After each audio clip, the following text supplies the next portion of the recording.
და კომპანია Apple-ის პროდუქტების მოყვარულთათვის. ერთი თვის შემდეგ, რაც WWDC 2014 წლის კონფერენციაზე ახალი პლატფორმა iOS 8 წარადგინეს, Apple-ის კომპანიამ ოპერაციული სისტემის მესამე ბეტა ვერსია გამოუშვა. განახლებაში შედის iCloud Drive-ის ახალი შესაძლებლობები და hands-off ტექნოლოგიის ახალი პარამეტრები. უმნიშვნელოდ ცვლილებები შეეხო ამინდის პროგნოზის აპლიკაციას, ასევე გვხვდება სამუშაო მაგიდის ახალი ფონები. შეგახსენებთ, რომ iOS 8-ს გააჩნია სრულიად ახალი შესაძლებლობები, მაგალითად გაუმჯობესებული ინტეგრაცია macOS X-თან, Health-ის პროგრამა, რომელიც მფლობელის ჯანმრთელობაზე ზრუნავს. Family-ში არის ტექნოლოგია, რომლის დახმარებითაც შეგვიძლია გადაღებული ფოტოების სხვადასხვა ინფორმაციები და მოვლენები მარტივად გაუზიაროთ ოჯახის 6 წევრს, რომლებსაც საერთო Apple ID გააჩნიათ. ამ ყველაფერთან ერთად ახალ პლატფორმას დაემატა QuickType კლავიატურა, გაუმჯობესდა ნოტიფიკაციების სერვისი, განახლდა Safari-ის მეილისა და მესიჯების აპლიკაციები.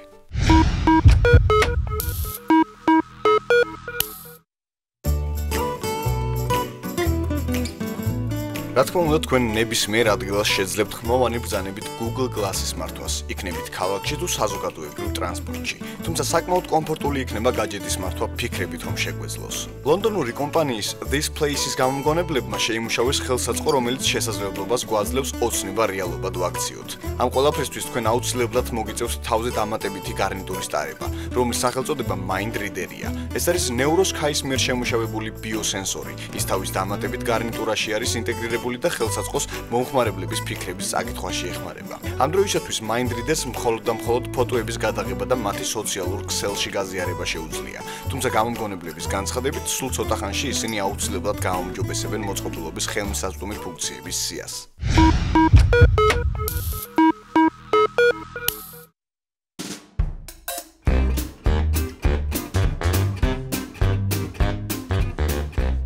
სირთულეებისა და მოტორული დისფუნქციის მქონე ბავშვებს ამიერიდან რობოტი გაართობს. ჯორჯიის ტექნოლოგიური ინსტიტუტის მკვლევარებმა რეაბილიტაციური მეთოდი შეიმუშავეს, რომელშიც რობოტი და Android-ის ბაზაზე შექმნილი ნებისმიერი პლანშეტი გამოიყენება. სისტემის დემონსტრირებისათვის მეცნიერებისაგან შემდგარმა გუნდმა პოპულარული არკადული სტილის თამაში Angry Birds-ი გამოიყენა. მისი დახმარებით ბავშვები ჰუმანოიდს სწორად თამაში ასწავლიან. ეს პროცესი კი ძალიან სახალისოა. საინტერესოა, რომ რობოტი საკმაოდ ჭკვიანია, რათა ბავშვზე დაკვირვების შემდეგ მაქსიმალურად კარგად შეისწავლოს თამაშის მანერა. თუმცა ამ ყველაფრის მიუხედავად, გამომგონებლების მთავარი მიზანი რობოტისთვის მხოლოდ Angry Birds-ის შესწავლა არ არის. ვინაიდან ასეთი სახის ჰუმანოიდები შექმნილია სხვადასხვა რთული ამოცანის დასამახსოვრებლად და მათ გადასაჭრელად. მათი განცხადებით, რობოტები რეაბილიტაციის პროცესში ძალიან სასარგებლო სამუშაოს შეასრულებენ.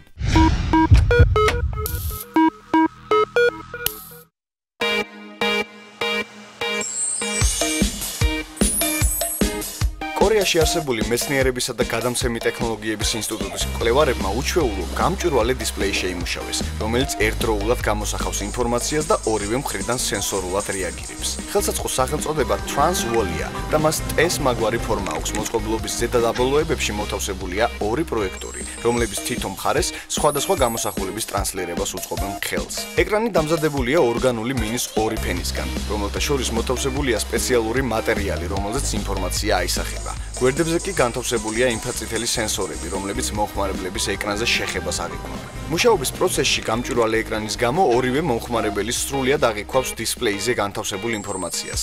მომავალში ასეთი ტექნოლოგიის ინტეგრირებას შეეცდებიან გართობის მიზნითა და დოკუმენტებზე ერთდროულად მუშაობისთვის.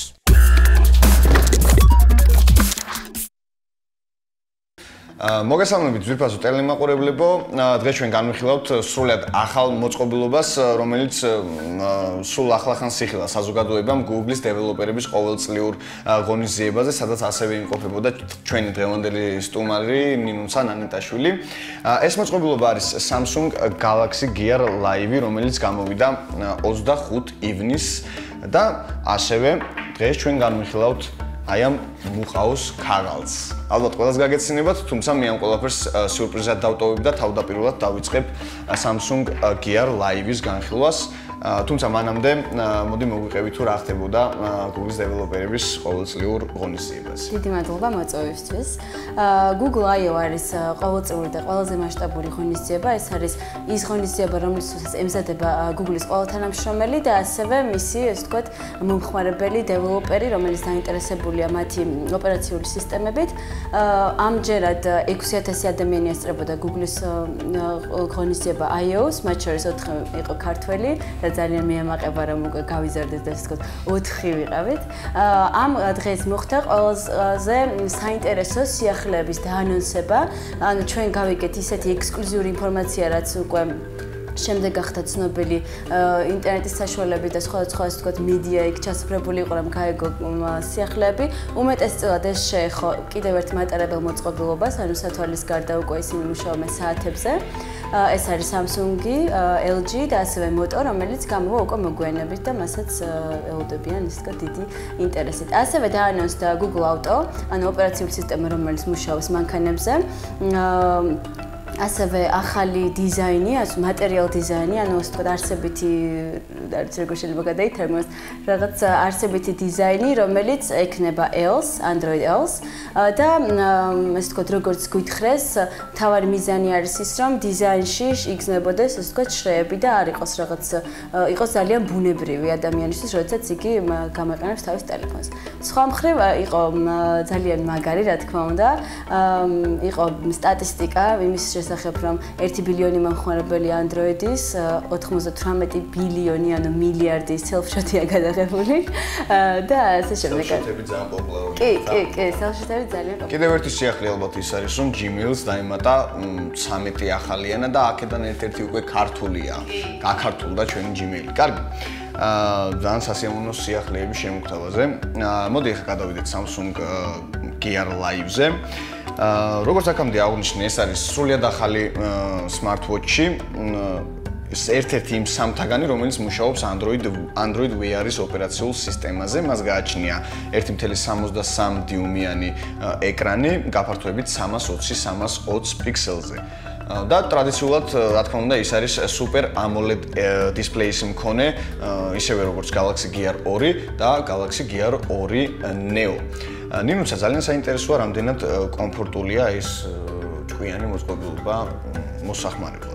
მე ვფიქრობ, ეს ძალიან კომფორტულია, იმიტომ რომ ალბათ ყველა ჩვენგანი ყოფილა იმ სიტუაციაში, როდესაც მაგალითად მოგზაურობის დროს, როდესაც გაქვს ძალიან ბევრი ჩანთა, არ გაქვს თავისუფალი ხელი, რომ ასე ვთქვათ, მიწვდე ტელეფონს და ამ დროს გაინტერესებს ვთქვათ, დროულად მიფრინავს თუ არა შენი ფრენა, როგორი ამინდია, ან გინდა უბრალოდ რაღაც მიმართულებების მიღება. ამ შემთხვევაში ძალიან მარტივია უბრალოდ დაიხედო ხელზე და ეს ყველაფერი თხოვო Google-ს და ის აუცილებლად შეგისრულებს.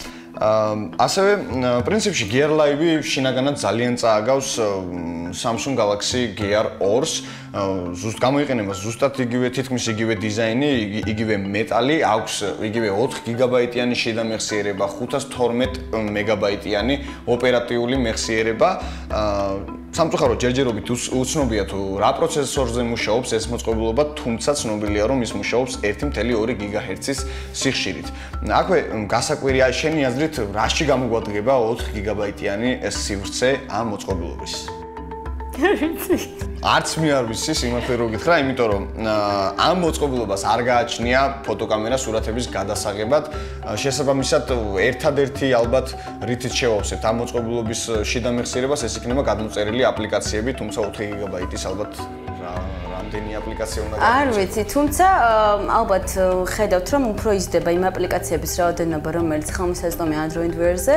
შესაბამისად, ეს არის თვითონ დეველოპერების ნება, რომ თავისი აპლიკაცია გახადონ მეგობრული VR-ისთვისაც და ასე ვთქვათ, ფეხი აუწყონ ამ ტენდენციას. არ ვიცი, შეიძლება იმდენი აპლიკაცია გადმოიწერო, რომ მართლა მე ასევე ვეთანხმები იმ აზრს, რომ ზედმეტი შიდა მეხსიერება არასდროს არ არის ცუდი. არასდროს არ ვიცით რაში გამოგვადგება იგივე შენი სიტყვები გამომიღვრო თითქმის. ასევე ძალიან საინტერესოა ამ მოწყობილობის ფასი და არის თუ არა ხელმისაწვდომი ის ჩვენთვის საქართველოსთვის. სამწუხაროდ ისევე როგორც ბევრი სხვა ახალი პროდუქტი ის ჯერჯერობით არ არის საქართველოსთვის ხელმისაწვდომი. მისი შეძენა შეიძლება ამერიკაში Play Store-ის საშუალებით და მისი ფასი შეადგენს $199. როგორც აქამდე აღნიშნე, ეს მოწყობილობა მუშაობს Android Wear-ის ოპერაციულ სისტემაზე, სრულიად ახალ ოპერაციულ სისტემაზე, რომელიც ჩემში ნამდვილად იწვევს დადებით შეგრძნებებს.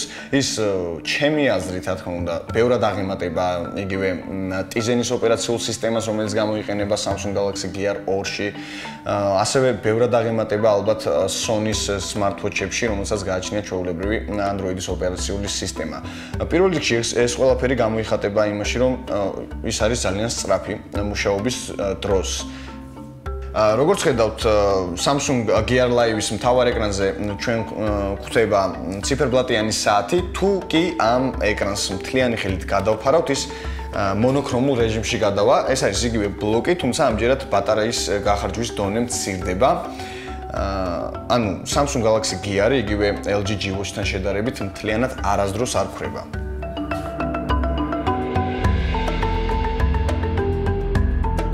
მოკლედ ჩვენი საათების განხილვის დროს ჩვენ ყოველთვის ვამახვილებთ ყურადღებას ნოტიფიკაციების სისტემაზე, რამდენად დახვეწილი აქვს ეს სისტემა ამ მოწყობილობას. ამ მოწყობილობის შემთხვევაში არის რიგი მოწყობილობები, რომელზეც პასუხი შეგიძლია გასცე უშუალოდ საათის მეშვეობით, ეს არის შეტყობინებები, მაგალითად email-ზე, Facebook-ზე, სადაც Google Voice-ის საშუალებით შეგიძლია ხმოვანი, ასე ვთქვათ, ბრძანება მისცე და გააგზავნოს მათ ტექსტად. თუმცა სამწუხაროდ ეს მხოლოდ ინგლისურად არის შესაძლებელი. არ არის ჯერჯერობით ქართულად.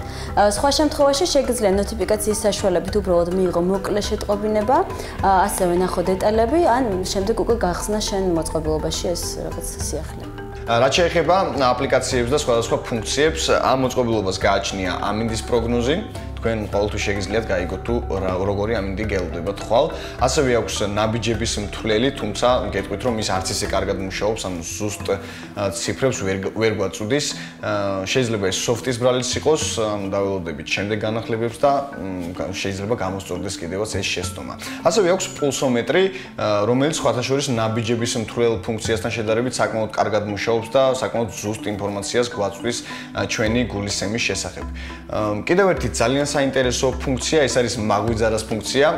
იგივე Google Now-ს დახმარებით, როგორც აქამდე აღნიშნა ნინუსამ, ჩვენ შეგვიძლია ანუ დავაყენოთ მაგვიძარა ხმოვანი ბრძანებით, როდის გვინდა რომ გაგვაგვიძეს, რომელ დღეს, რომელ საათსა და რომელ წუთზე უკან ნახებთ, ის ავტომატურად გადაიტანს ამ ინფორმაციას smartphone-ში და უკვე დადგება სადარაჯოზე და აუცილებლად გაგაგვიძებთ Galaxy Gear Live-ს არაფერი არ გამოიპარება.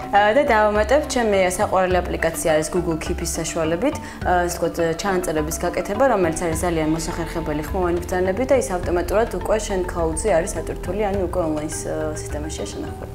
ძალიან საინტერესოა. ასევე მე მგონი ერთ-ერთი არადამაკმაყოფილებელი მხარე ამ მოწყობილობის ეს არის მისი ელემენტი, მას გააჩნია 300 მAh-იანი ელემენტი, შესაბამისად მისი ერთხელ დამუხტვის შემდეგ ამ მოწყობილობას სადღაც 1 დღის განმავლობაში გამოვიყენებთ განსხვავებით LG G-Watch-ისგან, რომელსაც 400 mAh-იანი ელემენტი გააჩნია. სხვათა შორის ჩვენ მომდევნო გადაცემებში აუცილებლად გვექნება LG G-Watch-ის განხილვაც. მოკლედ მე მგონი საათზე უკვე ამომწურავად ვისაუბრეთ და ამჯერად კი მოდით გადავიდეთ სიურპრიზზე, აი ამ მუყაოს ქაღალდზე. თუ შეიძლება აგვიხსენი რა არის ეს მოწყობილობა და ძალიან საინტერესოა როგორი იყო თქვენი რეაქცია მაშინ, როდესაც Google-ის წარმომადგენელმა თქვა რომ აი მუყაოს ჩუქითო ყველა. Google I/O-ს ერთ-ერთი დამახასიათებელი თვისება არის იქ, რომ იქ უფასოდ გაძლევენ სხვადასხვა მოწყობილობას და keynote-ის განმავლობაში, ან როდესაც აანონსებენ ახალ პროდუქტებს ან განახლებებს, ყველა ელოდება რომ აი იტყვიან რომ აი თქვენ ყველას გადმოგეცემოთ ეს და ეს და ანუ ყველა ველოდებით გავიდა 2 საათი და ბოლოს მოგვახარეს რომ გადმოგეცემა მუყაო. ალბათ არავინ არ დაიჯერა, მანამ სანამ უშუალოდ დარბაზიდან გამოსვლის შემდეგ ყველას არ დაგვირეკეს ეს ასეთი რაღაც cardboard-ი, ანუ მუყაო. სინამდვილეში ეს არის ძალიან ჭკვიანური და ასე ვთქვათ, ძალიან მარტივი რამ. აი ეს არის ძალიან ჭკვიანური რამ. ეს არის მუყაო, რომლის საშუალებითაც თქვენ შეგიძლიათ გააკეთოთ გაფართოებული რეალობის სათვალე. მისი ფუნქცია რაღაც მხრივ წააგავს Oculus, შეიძლება ეს და სხვადასხვა საბოლოო ჯამში ასაც მივიღებთ. ეხლა ჩვენ ავაწყობთ ამ მოწყობილობას. ისიც კი წააგავს გასტრონზე უყურს. თუმცა როგორც თვითონ ამის შემქმნელები ამბობდნენ, პირველ რიგში ვიტყვი რომ ეს იყო Google-ის თანამშრომლობის 20%-ის პროგრამებში შესრულებული სამუშაო, ანუ ალბათ იცით რომ Google-ის თანამშრომლობს აქვს დამატებითი პროექტები, რაღაც შემოქმედებითი წიაღსვლებისთვის და მათ თავარი მიზანი იყო არა ის რომ შეექმნათ რაღაც ახალი მოწყობილობა, არამედ შეექმნათ რაღაც დამატებითი მოწყობილობა, რაც თქვენ ტელეფონს კიდევ უფრო მაგარს გახდიდა. ანუ ეს არის ის, რის გაკეთებას შეუძლია ყველას. და ძალიან საინტერესო იყო რომ 25-შვე უკვე საღამოს ინტერნეტში განთავსდა ტუტორიალები როგორ დავამზადოთ მუყაო ჩვენით და სასაცილო იყო ისიც რომ უკვე რამდენიმე მათგანმა eBay-ზე განათავსა მუყაო და დაადო რაღაც $150 და თვითონ როდესაც ვესაუბრა მის შექმნელს გავუკვირდა იმიტომ რომ ჩვენ არ ვიცოდით რა ფასი უნდა ყოფილიყო და აი თვითონ ადამიანებმა დააწესეს ფასი ამ მუყაოზე.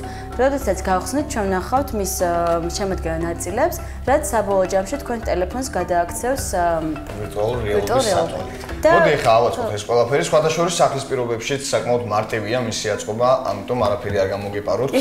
ვიყურეთ, მოდი ავაწყოთ ბანე.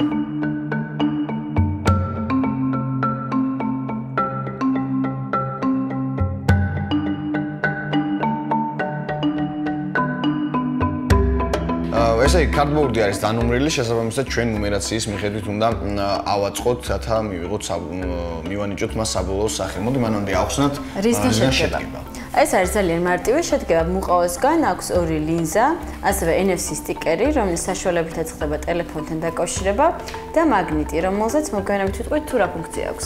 ავაწყოთ? ავაწყოთ, დავიწყოთ ასე. ასევე თქვენ დაგჭირდებათ აუცილებლად Android smartphone-ი. მასზე აუცილებლად უნდა გქონდეთ დაინსტალირებული cardboard-ის შესაბამისი აპლიკაცია. სხვადასხვა აპლიკაციის დაწყების ჩართვისთანავე აქ ხდება demo ვიდეო თუ როგორ ავაწყოთ ის.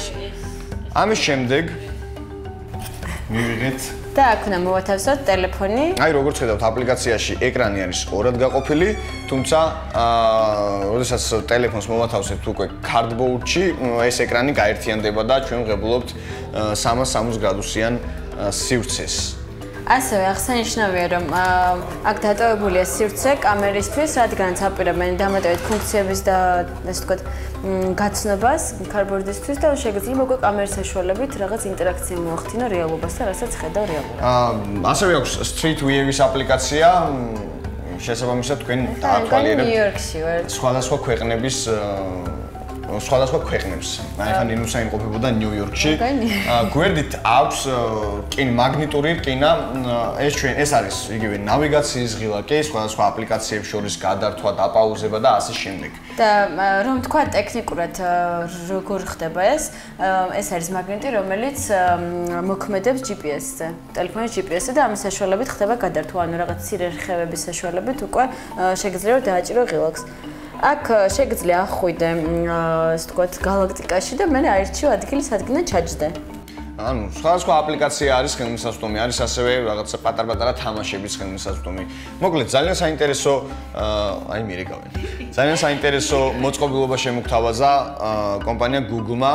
კიდევ ვიმეორებ, თქვენ შეგიძლიათ ის ასევე აწყოთ სახლის პირობებშიც. და ასევე დავამატებ, რომ როგორც ყოველთვის Google-ის უნავს ინჟინერებზე და ეს არის ღია პლატფორმა და ყოველს მოუწოდებს, რომ დაამზადოს აპლიკაცია. ანუ შეგვიძლია თქვა დავამზადოთ რაღაც საქართველოს ხედები და შემდეგ მუყაოს საშუალებით უყურო. ამით ჩვენ დღევანდელი გადაცემა ამოვწურეთ. ძალიან დიდი მადლობა შენ, ნინუცა, რომ დაგვეხმარე განხილვაში. მოკლედ, არ გადართოთ კიბერჰაუსი. ძალიან დიდი მადლობა თქვენ, სანამ დაასრულებთ.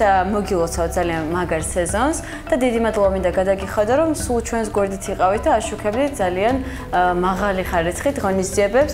ამის ნიშნად მინდა გადმოგცეთ ჩვენი მაისური. ეს არის Google-ის დეველოპერების ჯგუფის მაისური. ჩვენ და შენ კოლექტივს, რომელიც არის დამზადებული ქართველი დიზაინერის ალექს ხუნძაკიშვილის მიერ. ეს შარშან iOS-თვის იყო, ასე ვთქვათ, შეჯიბრი მაისურის დიზაინებში და ქართულმა გაიმარჯვა, შედეგად კი iOS-ზე ყველა 6000 კაცს თითქმის ეცა კი და შენ გერგება. სხვათა შორის ეს უკვე ყოფილ ვიცე-პრეზიდენტს, ანუ ვიგუნდოთ, რასაც აქვს და შეგიძლია, ასე ვთქვათ, მასთან ერთად ჩაიცო. დიდი მადლობა კიდევ ერთხელ ალექს, იმიტომ რომ ძალიან საინტერესო დიზაინია, არის რამდენად ჩანს, ეს არის 4-ფერა ლოგო, რომელიც გაცოცხლებულია როგორც 4 ელემენტი და ჩვენ დავამატეთ ესეთ კურიოზულად, რომ მეხუთე ელემენტი არის ის ადამიანი, რომელიც იცავს და შემდეგ ეს ტექნიკური სფერო ყველაფერი ძალიან კარგად წავა. ძალიან დიდი მადლობა თქვენ. იმედია შემდეგ გადაცემას ჩაიცავთ ჩვენ ფაისს. აუცილებლად ჩავიცვლებ და აუცილებლად გამოვიყენებ. ძალიან დიდი მადლობა კიდევ ერთხელ საინტერესო გადაცემისთვის. თქვენ კი რა თქმა უნდა არ გადართოთ, ჩვენ რეკლამის შემდეგ აუცილებლად დაგიბრუნდებით.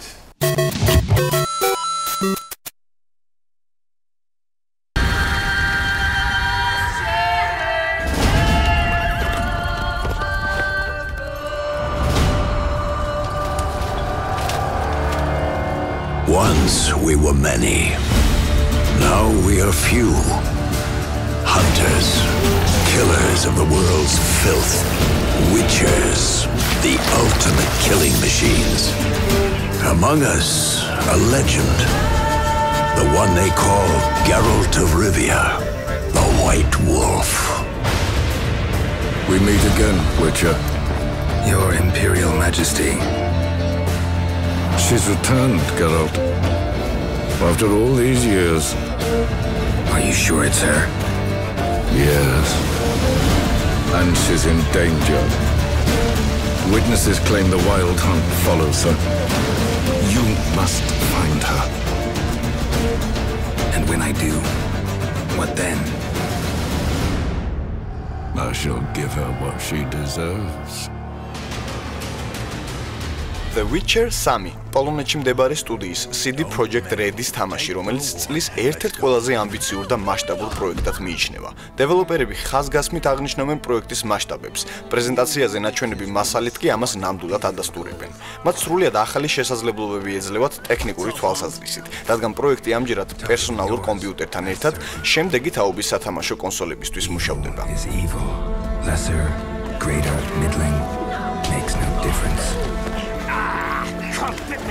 Bring her down. Do it my way.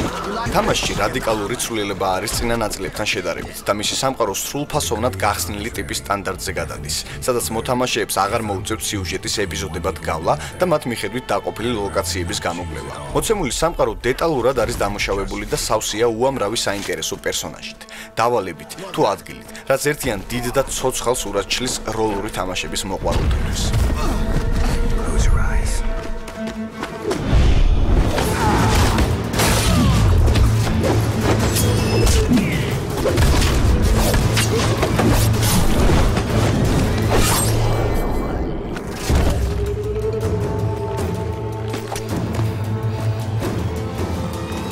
What are you doing? Killing monsters. წინა ნაწილთან შედარებით აღსანიშნავი ფაქტია სხვა ტექნიკური წინსვლებიც. მაგალითად, ანიმაციათა რაოდენობა, რომელიც ამჯერად 20-ის ნაცვლად 96-ით შეადგენს.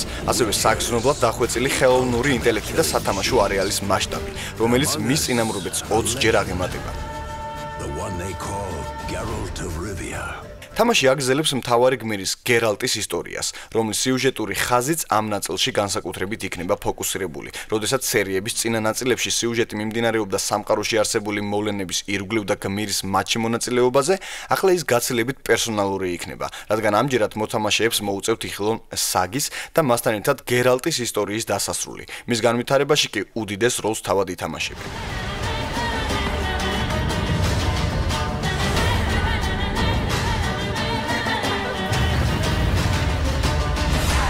White Wolf, at last. I come for her of the prophecy. The Witcher-ის სერიები გამოირჩევა ღრმა სიუჟეტური შიგთავსით, რომელსაც მოთამაშეები გერალტის თვალით უნიკალურად ხსნიან ვიზუალურად დახვეწილ და აზრობრივად ღრმა სამყაროში. სერიების უკანასკნელი ნაწილი კი ჯერჯერობით საფუძვლიანად მიიჩნევა მათ ღირსეულ დასასრულად.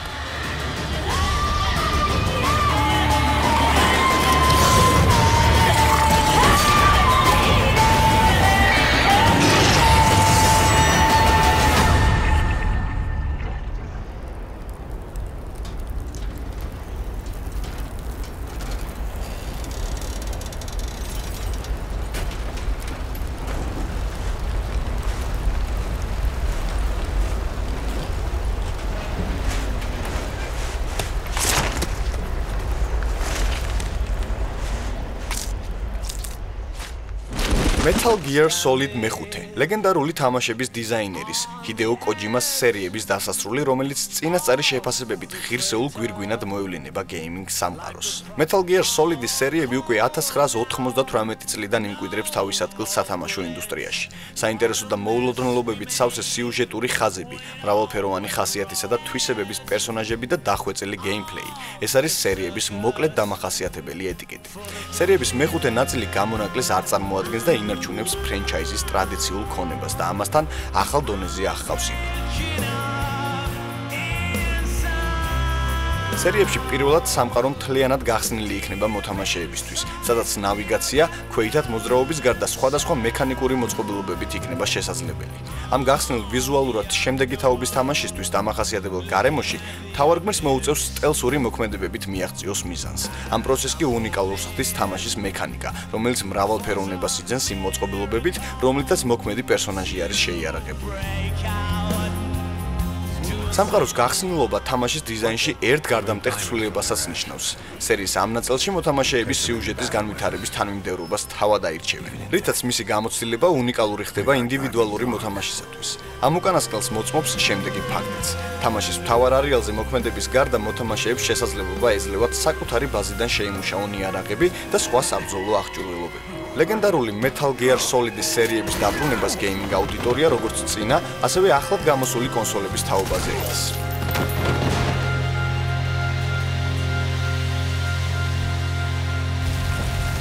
I won't scatter your sorrow to the heartless sea. Batman Arkham Knight კიდევ ერთი გამორჩეული ფრენჩაიზის დასასრული. Rocksteady Studios შედევრი მოქმედებითი სათავგადასავლო სერიების უკანასკნელი ნაწილი, რომელიც მომავალ წელს მოევლინება პერსონალური კომპიუტერისა და შემდეგი თაობის კონსოლების მოხმარებლებს. Gotham Falls. Batman Arkham Knight-ში წინა ნაწილების მსგავსად მოთამაშე მოირგებს სუპერგმირი ბეტმენის როლს, რომლითაც გმირისათვის დამახასიათებელი გეიმპლეის საშუალებით გამოიკვლევენ გოთემის დიდ, გახსნილ და დეტალებში დამუშავებულ ქალაქს, რომელიც ასევე წინა ნაწილების ანალოგიურად გამოირჩევა მხატვრული, ვიზუალური კუთხით.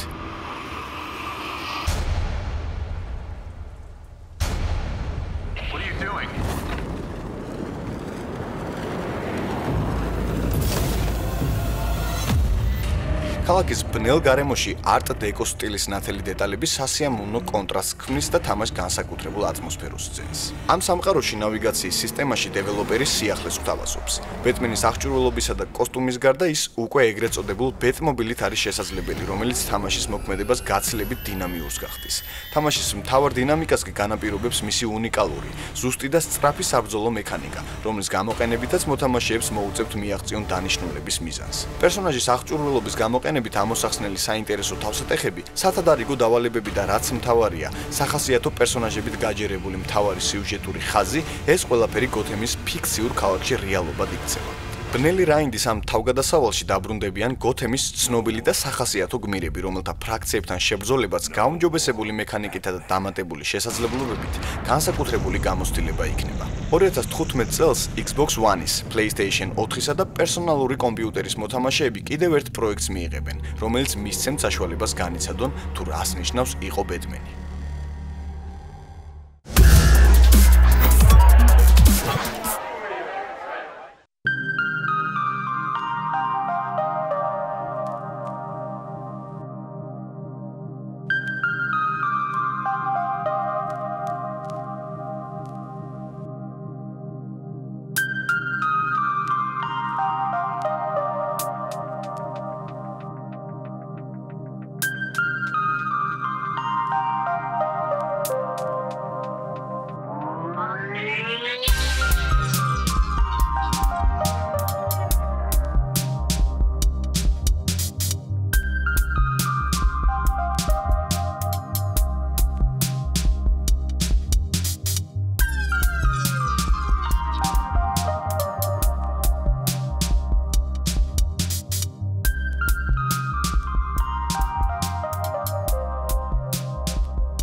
საქართველოს ინოვაციების და ტექნოლოგიების სააგენტოს ორგანიზებით გაიხსნა გამოფენა ქართული ინოვაციები და გამოგონებები ბიზნესისათვის.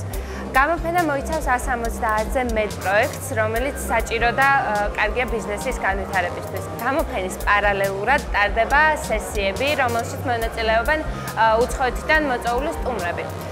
თავის გამოცდილებას გვიზიარებს ესტონეთიდან მოწვეული სპიკერი ბატონი სიმონ სმიტი და ასევე ყავს სტუმრად მსოფლიო ბანკის წარმომადგენელი ჯონ გაბრიელ გოდარდი. გამოფენას დაასრულებს საზეიმო დახურვის ცერემონიალი, სადაც მონაწილეებს გადაეცემათ სერტიფიკატები ღონისძიებაში მონაწილეობისთვის და ასევე შეირჩევა საუკეთესო პროექტები, რომელსაც საქართველოს ინოვაციების და ტექნოლოგიების სააგენტო გაუწევს შემდგომ დახმარებას განვითარებისთვის.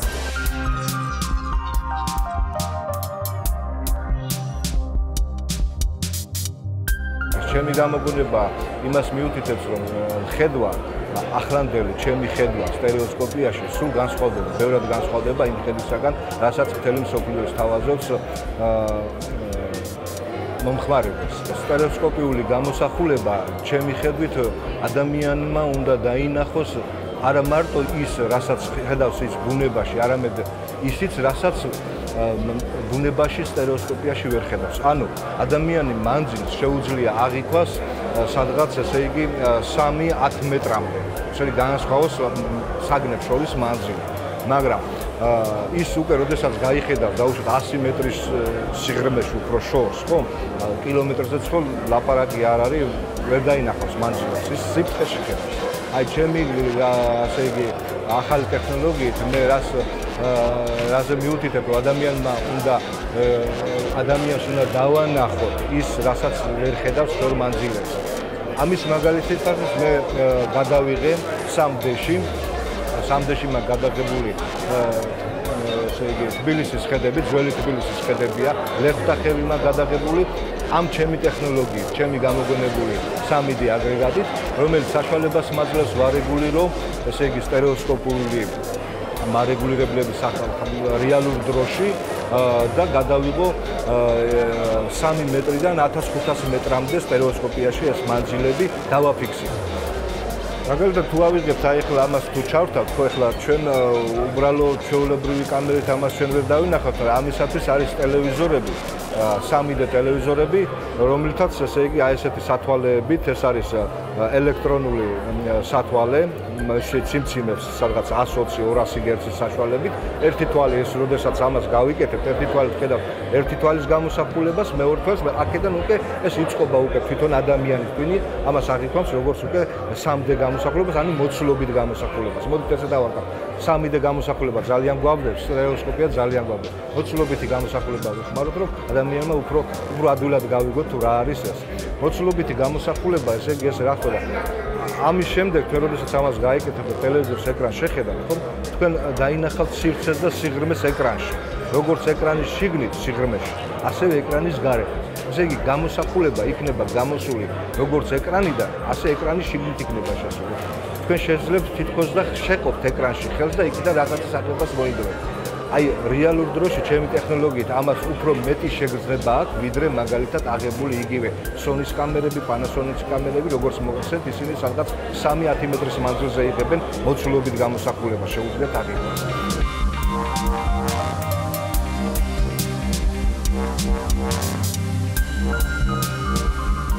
ჩემი პროექტი ამ მცირე წონის სამგზავრო თვითმფრინავი, რომელიც გაანგარიშებულია 7 მგზავრზე. თვითმფრინავი ფრენის დროს გარკვეული მანძილის სიმაღლეზე სწრაფგასართი შეერთების მეშვეობით იყოფა ორ ნაწილად, რის შემდგომ სალონის ფიუზელაჟი გამოიყოფა ფრთებსა და კუდის ნაწილს და იწყებს პარაშუტები გახსნას. შემდგომ ფიუზელაჟი ეშვება მსუბუქად დედამიწის ზედაპირზე, რაც იძლევა საშუალებას მზარების გადარჩენას. საქართველოში უშუალოდ არ მქონია ბიზნესმენებთან შეხება, არც საზღვარგარეთ, მაგრამ როგორც მოდელი, მსგავსი მოდელის თვითმფრინავები დღესდღეობით იცით, რომ ხდება კატასტროფები, არის ჩამოვარდნები, მაგრამ ამ შემთხვევაში თვითმფრინავი უზრუნველყოფს გზავრთა გადარჩენას.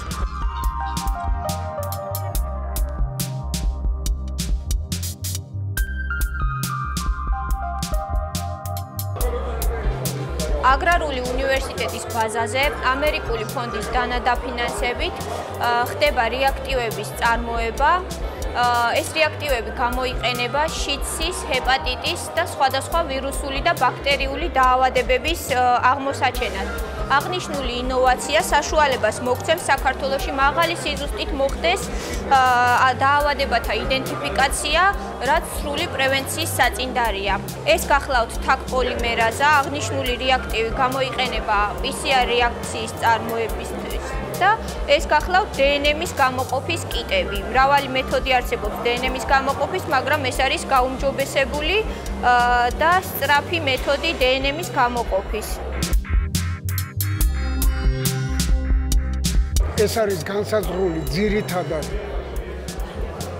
დიასახლისებისთვის, რომ გაზომავს პროდუქტს, კვების პროდუქტს, შეიცავს ის ნიტრატებს თუ არ შეიცავს. ამისათვის არის ასეთი, ამაზე დააჭერთ ხელს, როდესაც ნიტრატები არ არის, აინთება მწვანე ნათურა და როდესაც ნიტრატებით არის გაჯერებული, აინთება წითელი ნათურა.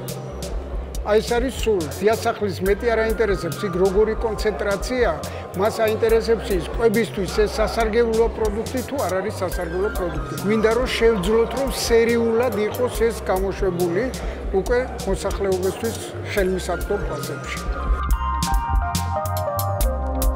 ჩვენ მიერ წარმოდგენილია რამდენიმე ჩვენ ინსტიტუტში დამზადებული მაკეტები, რომლებიც გამოიყენება მართვის სისტემებში.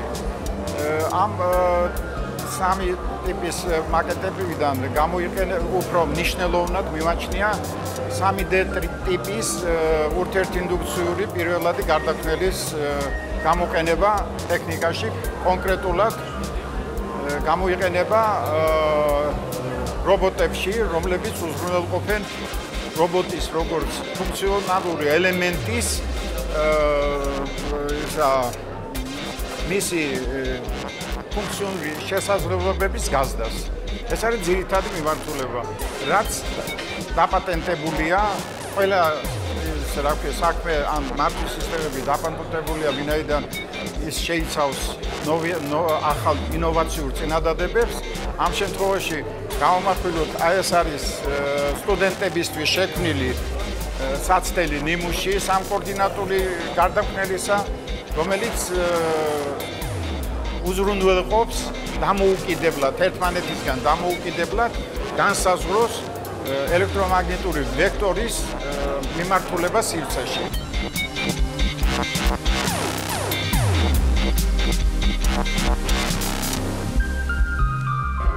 ამ პლატის საშუალებით, ამ მოწყობილობის საშუალებით ხდება ქალაქის გარე განათების მართვა, სრული კონტროლი, ანუ საღამოთი ჩართვა ასტრონომიული დროის მიხედვით, დილით ასევე ასტრონომიული დროის მიხედვით გამორთვა და ასევე შემავალი ძაბვის კონტროლი, რაც ერთ-ერთი მნიშვნელოვანი ელემენტია, ანუ მიუხედავად არასტაბილური ძაბვისა, ჩვენ ვარეგულირებთ ძაბვას და გვაქვს ეკონომიის რეჟიმი, როდესაც ღამე ქუჩაში მოძრაობა ნაკლებად არის, ეს ავტომატურად ეკონომიის რეჟიმში გადადის, ანუ ძაბვას უკლებს ნათურებს და შესაბამისად ნაკლები განათებულობის პირობებში რასაკვირველია და შესაბამისად ვიღებთ დანაზოგს და ეკონომიას.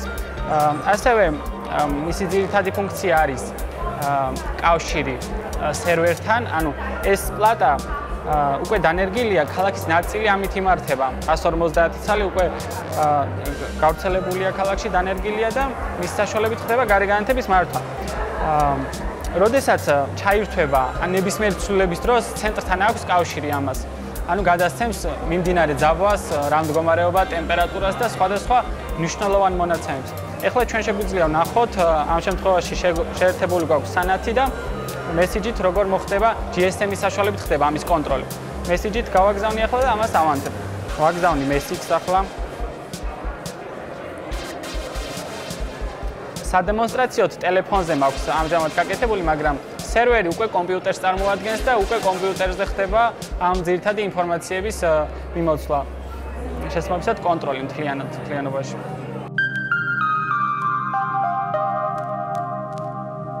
ეს არის მეორე გამოგონება, რომელიც წარმოადგენს კაკუნის რიტმის საშუალებით კარების გაღებას, კარების საკეტის გაღებას.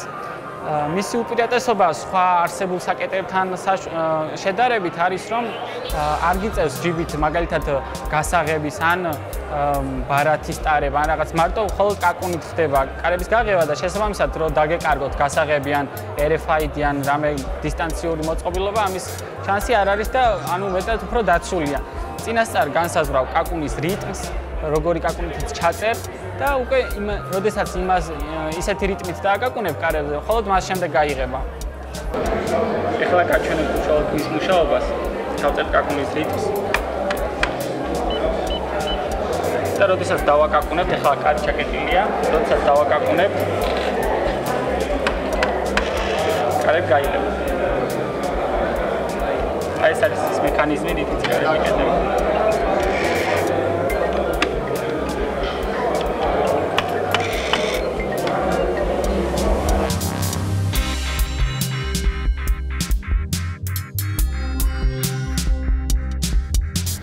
გამოფენაზე არის წარმოდგენილი როგორც ენერგეტიკის მიმართულებით, სოფლის მეურნეობის, მედიცინის, ბიოტექნოლოგიების, მშენებლობის, საინფორმაციო ტექნოლოგიების და სხვა მიმართულებით ინოვაციები და გამოგონებები. აღსანიშნავია, რომ ეს გამოფენა არის უფრო ბიზნესზე ორიენტირებული და გამოყენებითი, ესე ვთქვათ, მიმართულებით არის უფრო, ასე ვთქვათ, კონცენტრირებული. ჩვენ გვინდა რომ მაქსიმალურად ხელი შევუწყოთ ბიზნესის და მეცნიერების და ინოვატორების დაახლოვებას, მათი ურთიერთქმედების დაწყებას და გარდა იმისა, რომ გამოფენა მიმდინარეობს ასევე სპეციალური ტრეინინგები, სემინარები, საპრეზენტაციო სესიები, რომელიც ხელს უწყობენ, ესე ვთქვათ, მეტი გამოცდილება და ცოდნა მიიღონ იმის შესახებ ამ ხალხმა მეტი, ესე ვთქვათ, შესაძლებლობა გაუჩნდეს თავისი პროდუქციის კომერციალიზაციის და სტარტაპების შექმნის. ეს არის პირველი ანუ საწყისი ეტაპი, ესე ვთქვათ, ამ პროცესის. გამოფენის ფარგლებში იქნება იდენტიფიცირებული ყველა ის პრობლემა, რომელიც გააჩნია ამ ადამიანებს და თანმიმდევრულად სააგენტო შეუდგება აღნიშნული პრობლემების და პროცესების, ვთქვათ, ხელშეწყობას. ჩვენ გვინდა რომ უკვე შეიქმნას კონკრეტული პროტოტიპები, შეიქმნას ბიზნესთან თანამშრომლობის შედეგად კონკრეტული მაღალტექნოლოგიური კომპანიები, სტარტაპ კომპანიები და რა თქმა უნდა, შემდგომში უკვე ჩვენ დავეხმარებით ბაზრებზე გასვლის კუთხით და იმაში რომ უკვე ეს პროდუქცია არა მარტო საქართველოში გახდეს პოპულარული და მოთხოვნადი, არამედ მსოფლიო ბაზარზეც გავიდეს.